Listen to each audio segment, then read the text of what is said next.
नमस्कार, मी हेमंत निंबर्गी.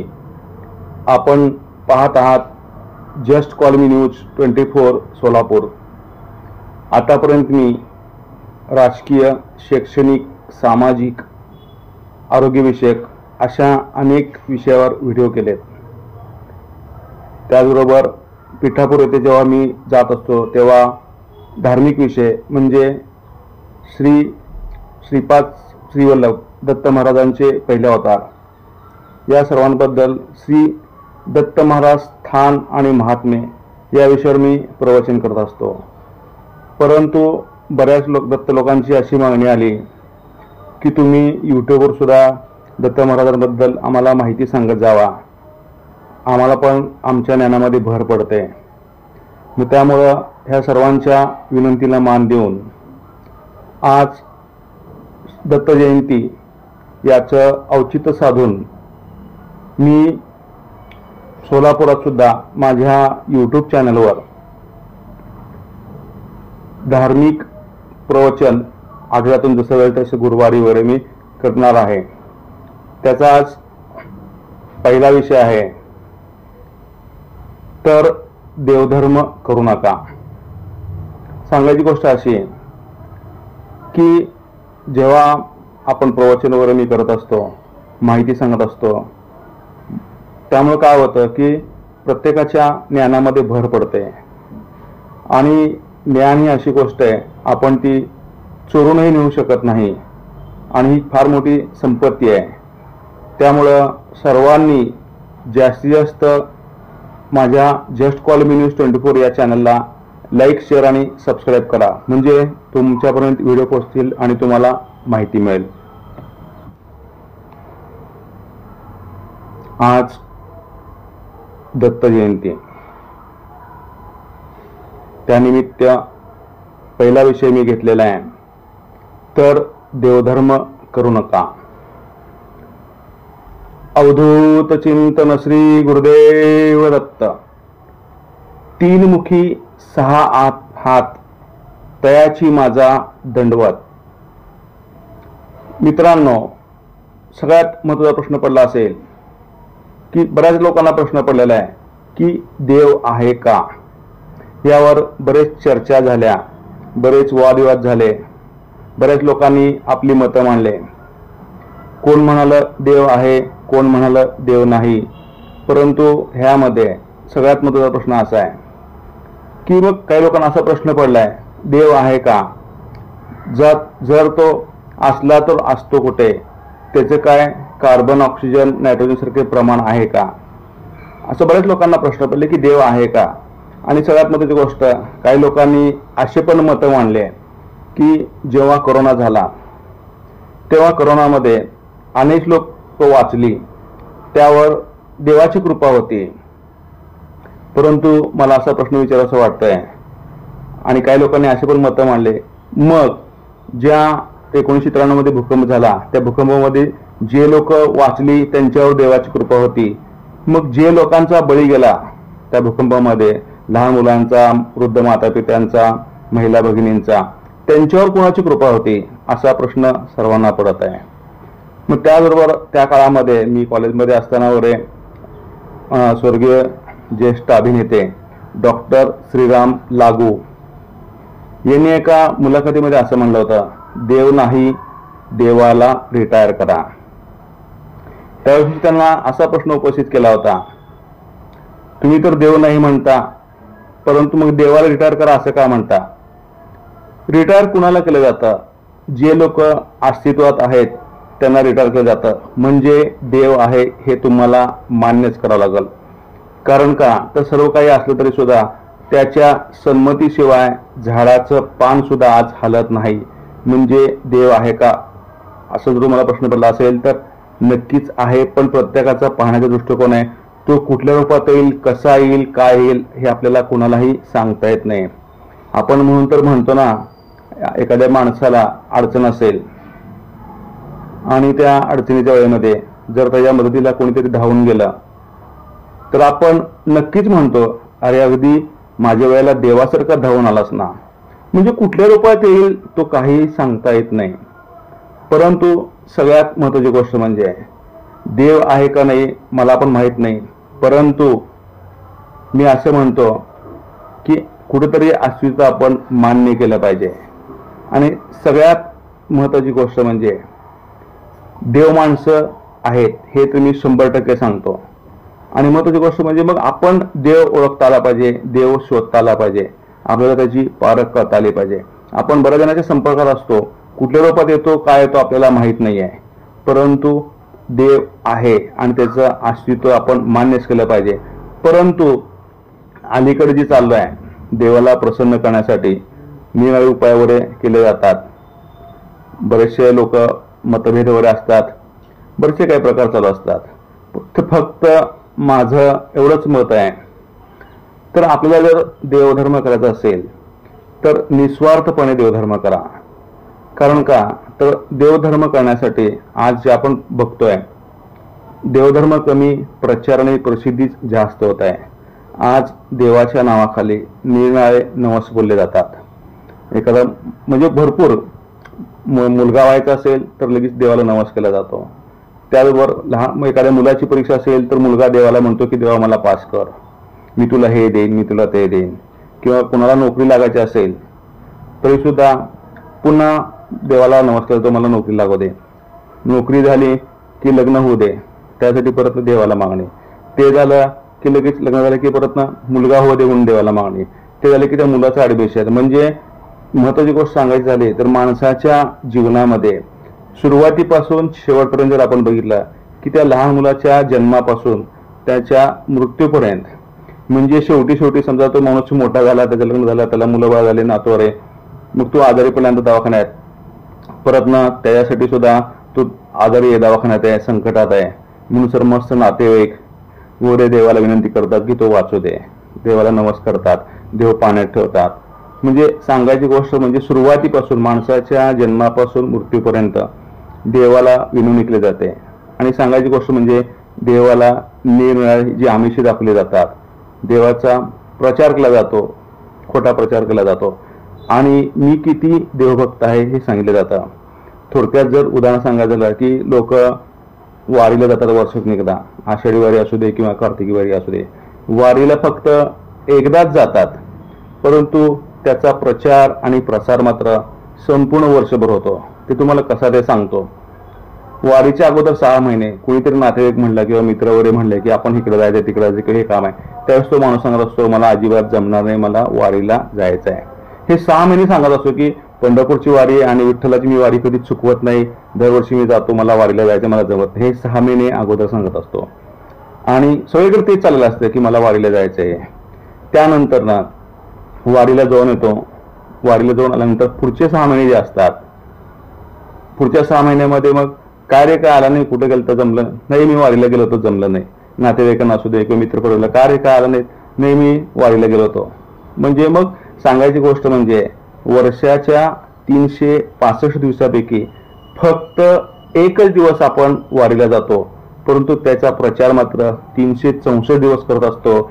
आणि मी कसा देवधर्म करतो हे सगळीकडं दाखवत असतो. म्हणजे सगळ्या मित्रांना, दत्तभक्तांना, स्वामी भक्तांना सांगायची गोष्ट अशी की देवाचा प्रचार करण्याची गरज नाही किंवा देवाला निराळे नवस करायची गरज नाही. देव हा नामस्मरणाचा भुकेला आहे, त्याला नामस्मरणाची गरज आहे. आणि देवाला हार, पेढे, लाडू, बत्तासे, बकरी, कोंबड्या वगैरे याची काहीही आवश्यकता नाही आहे. आणि महत्त्वाची गोष्ट म्हणजे ते असं एक म्हणावं लागतं की ज्या देवानीच बकरी, कोंबड्या वगैरे असे जे जीव निर्माण केलेस तोच देव परत मागेल कसा. कारण का तर आज निरनिराळ्या ठिकाणी यात्रेच्या काळामध्ये वगैरे देवाला बळी म्हणून बकऱ्याचा किंवा कोंबड्याचा बळी दिला जातो. हे फक्त देवाचं निमित्त असतं. आपल्या जिभेचे चोचले पुरवण्यासाठी ह्या निष्पाप जीवांची हत्या केली जाते आणि नाव फक्त त्याचं लेबल देवासाठी केलं जातं. कारण का तर एखाद्या कार्यक्रमामध्ये, एखादा कार्यक्रम असेल, एखाद्या कार्यक्रमामध्ये जर कार्यक्रम आहे आणि प्रसाद आहे म्हणलं तर एवढी जास्त गर्दी पडत नाही आहे. पण नातेवाईक सुद्धा कोणी येत नाही, जाऊ दे कार्यक्रम आहे, प्रसाद जाऊ दे. पण त्याच ठिकाणी बकरं किंवा कोंबड्या म्हणताना 4 बकरे आहेत, 5 बकरे आहेत, 6 बकरे आहेत, 10 कोंबडे आहेत असं म्हणताना संपूर्ण नातेवाईक परिवारच काय, आजूबाजूची गल्ली सुद्धा त्यावर तुटून पडते आणि गर्दी करते. म्हणजे सांगायची गोष्ट अशी की देवधर्म राहिला बाजूला, प्रचार दुसरीकडे चालू होतो. देवधर्माच्या नावावर जे थोटांड चालू आहे हे चुकीचं आहे. हे कुठंतरी थांबलं पाहिजे. आणि देवाला कशाचीही गरज नाही आहे. देव फक्त भक्तीचा भुकेला आहे. सांगायची गोष्ट म्हणजे देवाला नामस्मरणाची गरज आहे. तुम्ही जर एकदा जर श्री गुरुदेव दत्त जरी म्हणलं तर खूप बरं वाटतं. आता तुम्हाला मी ह्या गोष्टीबद्दल शेवटी सांगणार आहे की एकदा गुरुदेव दत्त म्हणल्यानंतर काय होतं, म्हणजे नामामध्ये किती ताकद आहे हे सगळ्यात महत्वाचं आहे. हे फार महत्वाचं आहे आणि हे लोकांना कळत नाहीये. अलीकडे जे चाललेले आहे नातेसंबंध बिघडत चाललेले आहेत. आपण फक्त सगळेजण पत्रिकेमध्येच आणि कार्यक्रमासाठी फक्त नावापुरते नातेवाईकांची यादी असते आणि नातेवाईक फक्त रक्तापुरते राहिलेले आहेत. आपण आज बघतो आई वडील, आई बाबा घरामध्ये फक्त फोटो पुरतेच उरलेले आहेत. सांगायची गोष्ट म्हणजे कारण का आज जी संस्कृती आहे, आधुनिक पिढी वाढत आहे आणि ती आधुनिक पिढी उच्च शिक्षण वगैरे घेतात आणि देवाचे तर फोटो घरात लावणे लांबच सोडा, आपल्या आई वडिलांचे सुद्धा फोटो लावत नाहीत. का तर मॉडर्न फॅशन, म्हणजे आज फॅशनच्या जमान्यामध्ये आपण कुठं चाललो आहोत हे सुद्धा आजच्या तरुण पिढीला कळत नाही. आज मोठमोठी उच्च पदे घेतलेली आहेत, मोठमोठ्या पदावर गेलेले आहेत, IT इंजिनियर वगैरे झालेले आहेत, परंतु त्या आई वडिलांना कशा प्रकारे वागवतात ही फार महत्वाची गोष्ट आहे. आणि महत्वाची गोष्ट म्हणजे जर त्या मुलाला सांभाळण्यासाठी जर कोण पाहिजे असेल तर आजी आजोबा लागतात. ही सगळ्यात महत्वाची गोष्ट आहे. पण आजी आजोबा आज नकोच आहेत. म्हणून आज सगळीकडे आजी आजोबांचे पाळणाघर सुरू होत आहे. आणि महत्वाची गोष्ट म्हणजे लहान मुलं, पूर्वी लहान मुलाचा संस्कार कोण करायचे, आपले आई वडीलच करायचे. आई जी असते ती सगळ्यात मोठी असते. ती आई मुलांवर संस्कार करायची, मुलाला सांगायची कसं असतं काय असतं. आणि सगळ्यात महत्वाची गोष्ट म्हणजे आज संस्कार केंद्र सुरू झालेत. ही फार शोकांतिका आहे. कुठल्याही मुलाला पूर्वी संस्कारची गरज नव्हती, कारण का तर आईवडिलांचे संस्कार असायचे. जर आईवडिलांचे संस्कार चांगले असतील तर त्या मुलाची सुद्धा वृद्धी व्हायची, विकास व्हायचा. परंतु जर आज आईवडिलांचे त्या मुलासमोर जर भांडत असतील तर त्या संस्काराचा काय उपयोग, संस्कार केंद्राचा काय उपयोग आहे, पाळणाघराचा काय उपयोग आहे. म्हणजे लहान मुलांना सुद्धा पाळणाघर सोडलं जातं आणि दोघेही कमवत आहेत. फक्त पैसा कमवणे हे झालंय. आणि पैसा कमवला, आम्हा पैसा कमवल्यामुळे सुख शांती नाही, समृद्धी नाही, सारखी धावपळ, सतत भांडण, चिडचिड. त्यानंतर त्या बॉसला घरी दिवसभर काम करायचं, कोट्यावधीची घरे घ्यायचे, लाखो रुपयाचे हप्ते भरण्यासाठी धडपड, दोघांनी नवरा बायकोनी कामं करायची. त्यामुळे त्या मुलांकडे लक्ष द्यायला वेळच नाही. आणि घरामध्ये त्या लहान मुलांना सांभाळण्यासाठी आजी आजोबा नाहीच आहेत. मग कामाली बाई असते, नाहीतर पाळणाघरात सोडलं जातं. मग संस्कार कोण करणार ही सगळ्यात महत्वाची गोष्ट आहे. मग संस्कार पण केले पाहिजेत. मग सांगायची गोष्ट म्हणजे अशी की हा विषय जो आहे देवधर्माशी निगडीतच आहे. मग मुलांना संस्कार करायची फार मोठी गरज आहे. लहान मुलांना संस्कार करायची फार मोठी गरज आहे. आणि देवधर्म आपण जे करतोय तो निस्वार्थपणे, निरपेक्ष भावनेने देवधर्म केला पाहिजे. कारण का तर देवाला नारळ, हार, पेढे, बकरी, कोंबडं अशा कुठल्याही अपेक्षा नाहीये किंवा प्रसिद्धीची देवाला अजिबात गरज नाही. कारण का तर ह्या देवानीच सर्व विश्व निर्माण केलेलं आहे. मग त्याला सगळ्यांची गरज काय आहे. मार्गशीर्ष महिन्यातील मार्गशीर्ष पौर्णिमेला मृग नक्षत्रावर दत्त महाराजांचा जन्म झाला. तो आज दिवस, आजचा दिवस खूप भाग्याचा दिवस आहे. आपण खूप भाग्यवान आहोत की आजच्या दिवशी आपण हे सर्व पाहतोय, दत्त महाराजांचा सोहळा पाहतोय. आज दत्त महाराजांचा जन्म झाला. आज संध्याकाळी पौर्णिमा येते, त्यामुळं आज अर्धे आणि उद्या अर्धे अशी दत्त जयंती साजरी केली जात आहे. आपण दत्ताचे जे फोटो पाहतोय, 3 मुखी 6 हात, तयाची माझा दंडवत, त्या फोटोमध्ये ती गाय जी आहे ती गाय ही पृथ्वीचं प्रतीक आहे. आणि त्या गायीच्या बाजूला जे 4 कुत्रे आहेत ते वेदाचं प्रतीक आहे. म्हणजे 4 वेद, 4 कुत्रे म्हणजे 4 वेद, यजुर्वेद, ऋग्वेद, सामवेद आणि अथर्ववेद, हे 4 वेद आहेत. हे 4 वेदाचं प्रतीक आहे. आणि सगळ्यात महत्त्वाची गोष्ट म्हणजे जर आजच्या दिवसाचं महत्त्व म्हणजे आज जर कुत्र्यांना दुपारी काही खायला वगैरे दिलं तर खूप भाग्यवान समजलं जातं. सगळ्यात महत्त्वाची गोष्ट हे बऱ्याच जणांना माहिती नाही आहे. आणि मग सांगायची गोष्ट अशी की देव फक्त भक्तीचा भूकेला आहे. देवाला नामस्मरण पाहिजे. देव काय म्हणतो की तुम्ही फक्त दिवसातून श्री एकदा गुरुदेव दत्त म्हणा, मला कशाची गरज नाही. तुम्हाला गुरुदेव दत्त म्हणा किंवा श्री स्वामी समर्थ म्हणा किंवा तुमच्या आवडीचा कोण देव असेल त्याचं तुम्ही नाव घ्या. श्री साईबाबा प्रसन्न म्हणा, कुठलंही घ्या. परंतु कुठलाही देव असेल, आता प्रत्येक जाती धर्माचे आपण जाती धर्मामध्ये विभागले गेलेलो आहेत. प्रत्येक जाती धर्माचे देव असतात. त्यांची कुलदैवता ही प्रत्येकाची वेगळी असतात. त्यांनी आपल्या कुलदेवाचा प्रचार करावा, कुलदेवाचं नामस्मरण करावं, कुठलंही असू दे. कारण का तर देवाने हे विश्व निर्माण केलेलं आहे, देवाने सर्व निर्माण केलेलं आहे. त्यामुळं देवाला कुठल्याही आमिषाची गरज नाहीये, कुठल्याही नवसाची गरज नाहीये किंवा कुठल्याही लाच देण्याची गरज नाही. देव काय म्हणतो की फक्त मी भक्तीचा भूकेला आहे, फक्त माझं नामस्मरण करा. जयाच्या घरी गायन गाती त्याच्यावर माझी अतिप्रीती, व्याधीन होय त्यांच्या घरी दारिद्र्य जाय त्वरित दुरी, पुत्र पोत्राय शतायुषी नांदती. म्हणजे ह्याचा अर्थ काय की जयाच्या घरी गायन गाती, ज्याच्या घरी माझं गायन केलं जातं, माझ्या नामाचा जप केला जातो, त्या लोकांवर, त्या भक्तांवर माझी खूप प्रीती आहे, खूप प्रेम आहे माझं. कारण का तर ते लोक माझं नामस्मरण करतात, मला कशाची गरज नाही आहे, मला नामस्मरणाची गरज आहे. जयाच्या घरी गायन गायती त्याच्यावर माझी अतिप्रीती, ही गुरुचरित्रामधील ओवी आहे. व्याधीन होय त्यांच्या घरी, व्याधी म्हणजे त्यांच्या घरी कुठलीच व्याधी होऊ नये, कुठलाही त्यांच्या घरामध्ये आजार होऊ नये, त्यांच्या घरामध्ये सगळं सुख शांती समृद्धी लाभो. दरिद्र जाय त्वरित दुरी, त्यांच्या घरामध्ये जर दरिद्र वगैरे असेल, काही अडचणी वगैरे असेल तरी सर्व दूर व्हावं. म्हणजे जयाच्या घरी गायन गाती त्याच्यावर माझी अतिप्रीती, व्याधीन होय त्यांच्या घरी दारिद्र्य जाय त्वरित दुरी. म्हणजे त्यांच्या घरी जर दारिद्र्य वगैरे असेल तर ते त्वरित दूर झालं पाहिजे. पुत्र पोत्राय नांदती शतायुष्य, म्हणजे त्यांच्याकडे पुत्र वगैरे व्हावा आणि संपूर्ण सुख समृद्धी असावी, शांतता असावी, सगळीकडे आनंदाचं वातावरण असावं. आणि त्यांच्या घरी जी लोक आहेत, जन्मयोग आहेत, पुत्र पोत्राय नांदती, म्हणजे त्यांना 100 वर्ष आयुष्य मिळो, हा गुरु महाराजांचा आशीर्वाद आहे. म्हणजे जयाच्या घरी गायन गाती त्याच्यावर माझी अतिप्रीती, व्याधीन होय त्यांच्या घरी दरिद्र जाय त्वरित दुरी, पुत्र पोत्राय होय त्यांच्या घरी शतायुष्य नांदती. म्हणजे सांगायची गोष्ट म्हणजे की दत्त महाराज असं म्हणतात, गुरु महाराज असं म्हणतात की जे लोक माझ्यावर नामस्मरण करतात, माझ्यावर प्रेम करतात, त्यांच्या मी पाठीशी नेहमीच उभा आहे. त्यांनी कुठल्याही दुःखाची काळजी करण्याचे कारण नाही. त्यांच्या घरी सुख शांती समृद्धी हा अलभ्य लाभ व्हावा. आणि त्यांच्या घरी जी लोक आहेत, लहान मुलीपासून मोठ्या ज्येष्ठापर्यंत, त्यांना कुठलाच आजार होऊ नये. तो आजार झाला तर तो आजार त्वरित बरा व्हावा.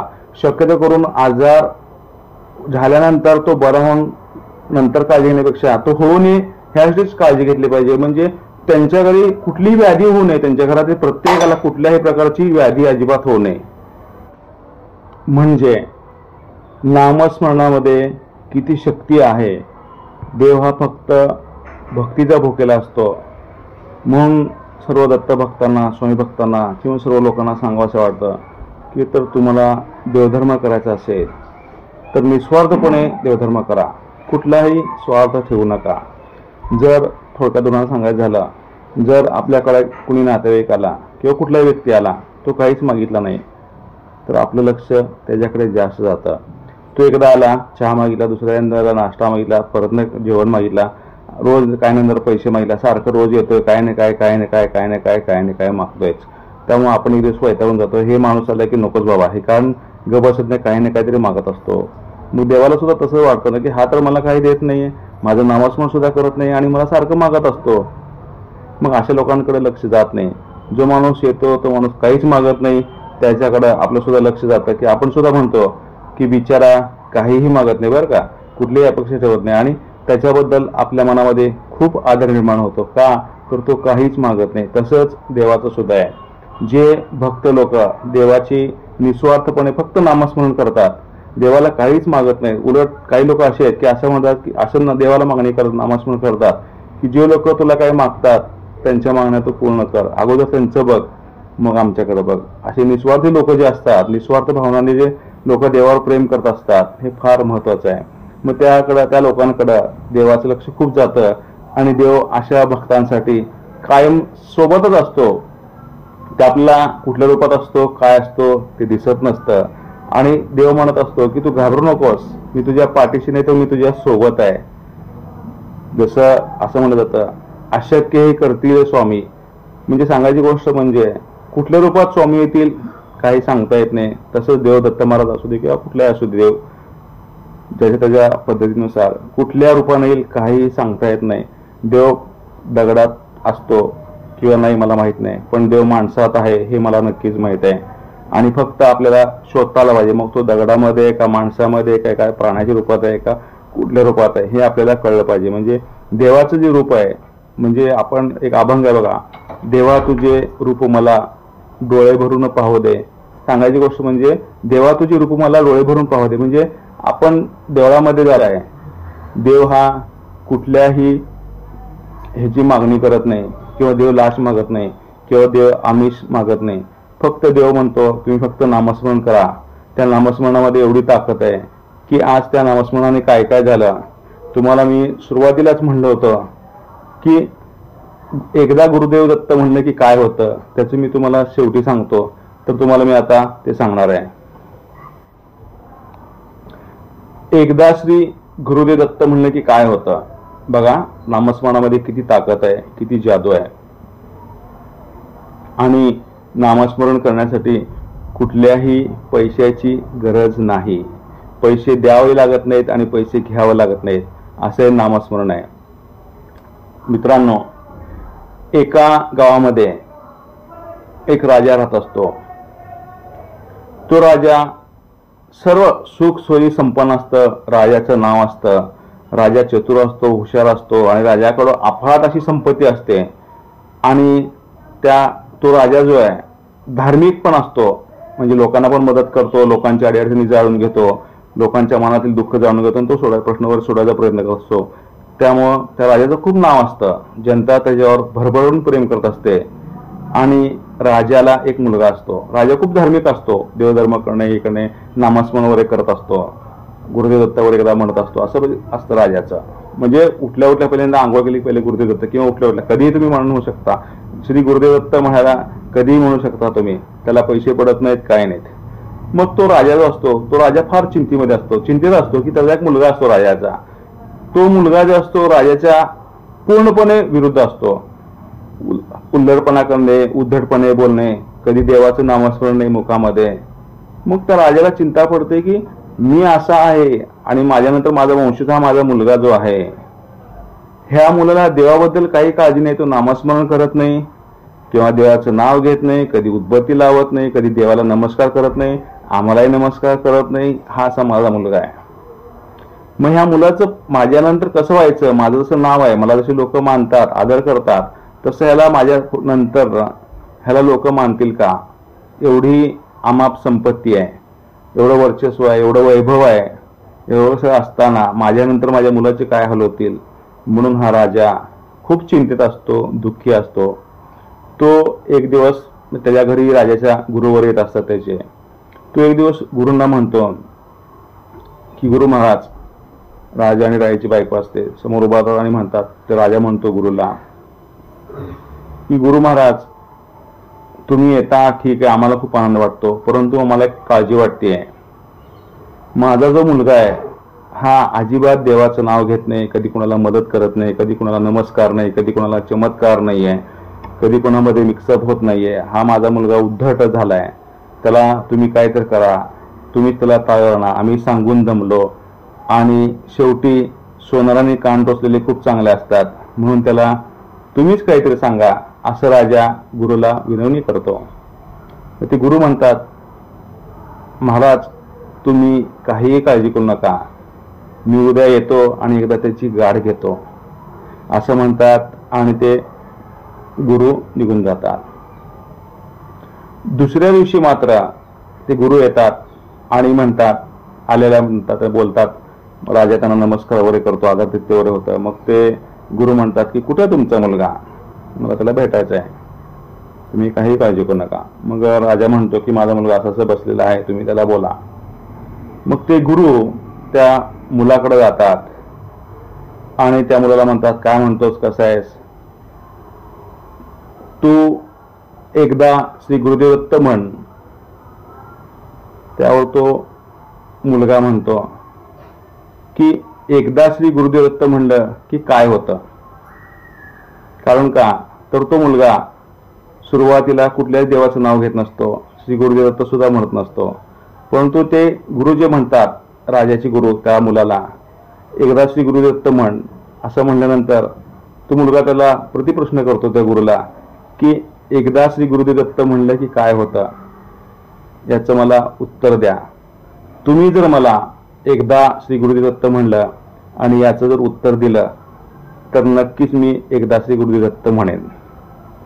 असं म्हणल्यानंतर ते राजाची गुरु असतात, हसतात आणि थोडा वेळ थांबतात आणि म्हणतात, याचं उत्तर मला पण माहीत नाही. आपण असं करूया, ब्रह्मदेवाकडे जाऊया आणि ब्रह्मदेवाला विचारूया की एकदा श्री गुरुदत्त म्हणलं तर काय होतं, पाहिजे तर तूच विचार. हा राजाचा मुलगा फार उद्धट असतो, त्याला मान सन्मान काही नसतो, लगेच चिडतोच, त्याचा मूडच बिघडतो. तो म्हणतो की तुम्हालाच एकदा श्री गुरुदत्त म्हणलं की काही माहीत नाही, काही कळत नाहीये त्या प्रश्नाचं उत्तर, आणि तुम्ही मला सांगता गुरुदत्त म्हणाला, तुम्हालाच काय कळत नाही तर मला कशाला सांगताय तुम्ही मोठेपणा, आणि तुम्ही जे गुरु वगैरे म्हणून आमच्याकडे त्याचा काय उपयोग आहे, आणि आम्हाला सगळं म्हणता की मलाच आता याचं उत्तर माहीत नाही आहे, मग तुम्हालाच उत्तर माहिती तर मला कशालाच म्हणता, असं उद्धटपणे बोलतो. आणि आता तुम्ही मला म्हणताय की आपण ह्या प्रश्नाचं उत्तर आपण ब्रह्मदेवाकडे जाऊन विचारूया. ठीक आहे, पण माझी एक अट आहे, तुम्ही माझ्या प्रश्नाचं उत्तर दिलेलं नाही आहेत, मला फसवलेलं आहे, त्यामुळे तुम्हाला शिक्षा ही झालीच पाहिजे, असं तो राजाचा मुलगा गुरूंना म्हणतो. गुरु म्हणतात ठीक आहे. तर तो राजाचा मुलगा असतो गुरूंना काय म्हणतो की मला तुम्ही खांद्यावर घेऊन ब्रह्मदेवाकडे गेलं पाहिजे. ते गुरु म्हणतात ठीक आहे, जशी तुझी आज्ञा. मला श्री गुरुदेव त्या प्रश्नाचं उत्तर कळलेलं नाहीये, म्हणून आपण ब्रह्मदेवाकडे जातो. मग ते काय करतात, त्याला खांद्यावर घेतात आणि ब्रह्मदेवाकडे जातात. मग ब्रह्मदेव पाहतो की एक गुरु आहेत आणि त्यांच्या खांद्यावर एक मुलगा आहे, बसलेला आहे आणि मायाकडे आलेला आहे. त्या ब्रह्मदेवांना आश्चर्य वाटते, का बरं आलेत.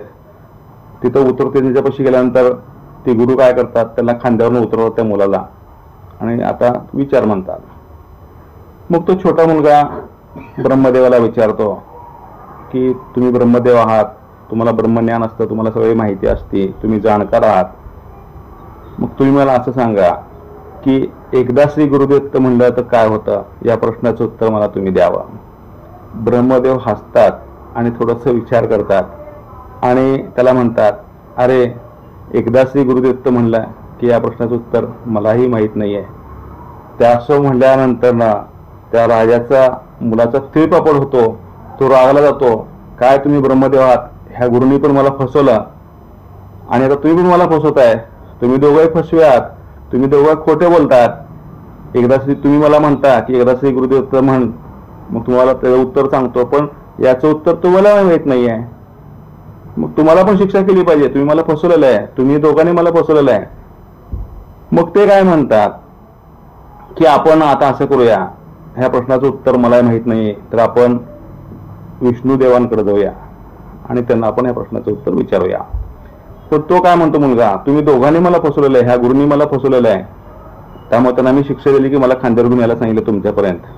आता तुम्हाला एक शिक्षा, माझ्यासाठी आपण विष्णुदेवाकडे जायचं म्हणता, आपण नक्की जाऊया, मी येईन, परंतु माझी एक अट आहे, तुम्हाला शिक्षा झाली पाहिजे, तुम्ही मला फसवलेलं आहे, माझा वेळ वाया घालवलेला आहे, तर तुम्ही दोघांनी मिळून एक पालखी घ्यायची, त्या पालखीमध्ये मी बसणार आणि तुम्ही पालखी घेऊन जायची, बरोबर आहे का. मग आपण विष्णूकडे जाऊ.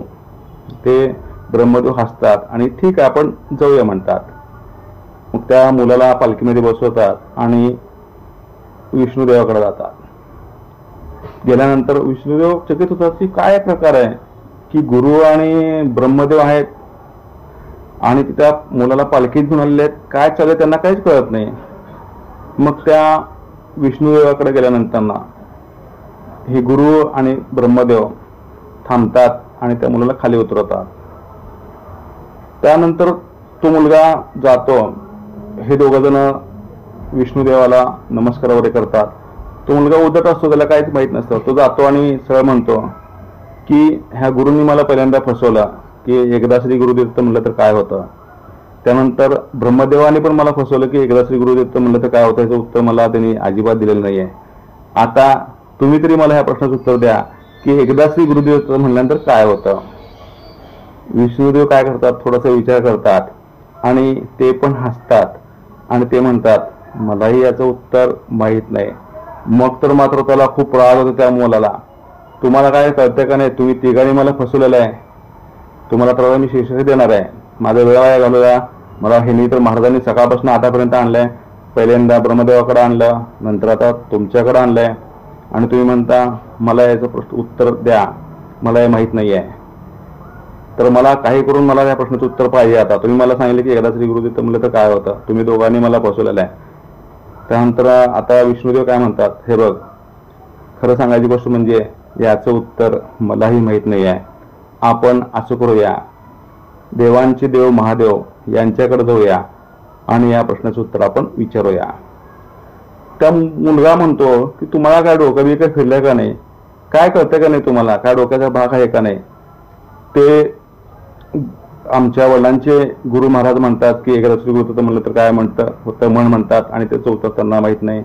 ब्रह्मदेवाकडे गेलात ते पण म्हणतात मला माहीत नाही. आता तुम्ही विष्णुदेव आहेत, तुम्हालाही ह्या प्रश्नाचं उत्तर माहीत नाही की एकदा श्री गुरुदत्त म्हणलं तर काय होतं. आणि तुम्ही आता मला असं म्हणता की आपण महादेवाकडे जाऊया, देवांची देव आहेत, निदान त्यांना तरी माहीत असेल की एकदा श्री गुरुदत्त म्हणलं तर काय होतं. ठीक आहे, आता एवढा वेळ माझा गेलेलाच आहे, पण मी आता एकदा श्री गुरुदत्त म्हणलं तर काय होतं याचं उत्तर मिळाल्याशिवाय मी शांत बसणार नाहीये. ठीक आहे, मी येतो, पण मी ह्या दोघांना शिक्षा केली, तुम्हाला मी आता शिक्षा देणार आहे. तुम्ही माझ्याबरोबर हे दोघं पालखीत उचलणार आहेत मला, तुम्ही मला वारा घालायचा. ते म्हणतात ठीक आहे. मग त्याला त्या पालखीमध्ये बसवतात. एका बाजूला जे राजाचे गुरु असतात, दुसऱ्या बाजूला ब्रह्मदेव असतात, आणि हे विष्णुदेव असतात, ते त्याला वारा घालतात आणि महादेवाकडे जात असतात. हे सगळ्यांना महादेव पाहतात आणि थोडंसं हसतात पण, आणि हा काय प्रकार चाललाय हे त्यांना कळतच नाही. मग त्या महादेवाकडे गेल्यानंतर ना ते बसतात, उतरतात आणि त्या मुलाला उतरवतात खाली. महादेवांना काय कळतच नाहीये. ब्रह्मदेव आले, विष्णुदेव आले, त्यांना ते गुरु आले, काय प्रकार चाललाय तर काहीच बोलत नाही. तो मुलगा खाली उतरवला. त्या मुलाला सांगतात तूच विचार, आता आम्ही तर आम्हाला माहित नाही आहे. मग तो मुलगा महादेवांकडे जातो आणि म्हणतो, महादेव मला एका प्रश्नाचं उत्तर तुम्ही द्या, कारण का आता तुम्ही देवांचे देव आहात. महादेव, तुम्हाला तर माहिती असेल ह्या तिघांनी मला फसवलेलं आहे की एकदा श्री गुरुदत्त म्हणायला सांगितलं आणि याचं उत्तर यांना माहीतच नाही, म्हणून मी यांना शिक्षा केली. आता आम्ही शेवटी तुमच्याकडे आलेलो आहे, आता आम्ही दमलेलो आहे, थकलेलो आहे, बाद झाला आता. असं म्हणल्यानंतर महादेव पण थोडंसं हसतात आणि असं म्हणतात, हे बघ बाळा, तुम्ही आलात माझ्याकडे ठीक आहे, पण खरं सांगायची गोष्ट म्हणजे याचं उत्तर मलाही माहीत नाही. म्हणजे एकदा श्री गुरुदत्त म्हणलं तर काय होतं याचं उत्तर मला पण अजिबात माहीत नाही. असं म्हणल्यानंतर त्याला खूपच राग येतो, त्याचा तिळपापड होतो, चिडतो तो, आणि तो म्हणतो काय तुम्ही सगळ्यांनी माझी थट्टा केली, सगळे तुम्ही ब्रह्मदेव मला माहीत नाही म्हणतात, विष्णुदेव मला माहीत नाही म्हणतात, आता शेवटी तुम्ही पण मला माहीत नाही म्हणतात की एकदा श्री गुरुदत्त म्हणतं काय होतं.